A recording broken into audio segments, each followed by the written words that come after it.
Search for answers has begun after a warehouse storing ammonium nitrate exploded, a danger that was known about for years. An entire waterfront neighborhood, home to popular restaurants and bars, was flattened.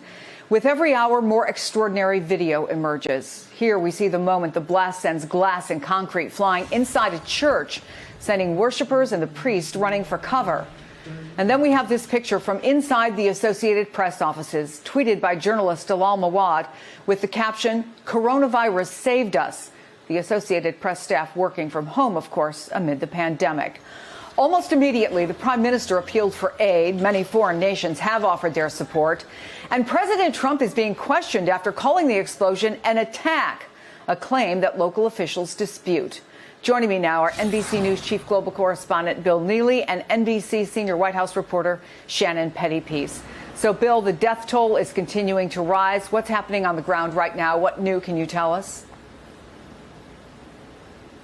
Yeah, hi, Chris. Well, the blame game has begun, but not a lot of answers. Beirut this morning is a city of broken glass and broken lives and anger and questions. And it's not just the 135 dead, that's the latest figure, and 5,000 injured, and 1/3 people who've lost their homes or their homes have been damaged. It's that core question of how on earth could 2,750 tons of ammonium nitrate be stored in a warehouse for 6 years in spite of repeated warnings that this was a danger. Now, as I said, the blame game began this morning with Lebanon's government putting under house arrest those people at the port who've survived, who were in charge of security and storage.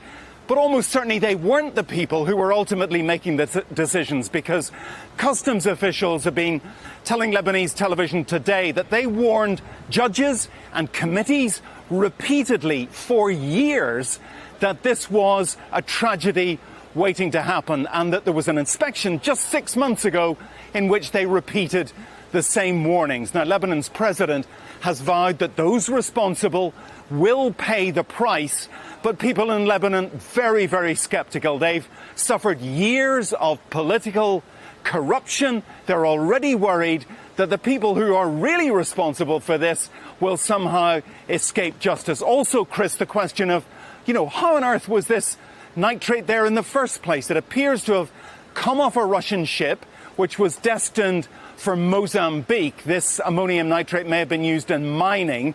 There was something wrong with the ship. It was judged unseaworthy.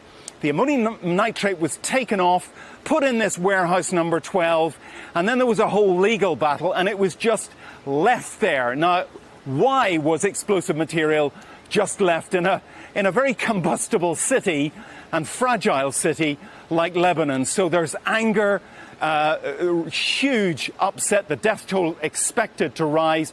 This appears to be a terrible story of negligence, of political indecision, of a tragedy that you could almost, Chris, foretell years ago. Hey there, I'm Chris Hayes from MSNBC. Thanks for watching MSNBC on YouTube. If you want to keep up to date with the videos we're putting out, you can click subscribe just below me, or click over on this list to see lots of other great videos.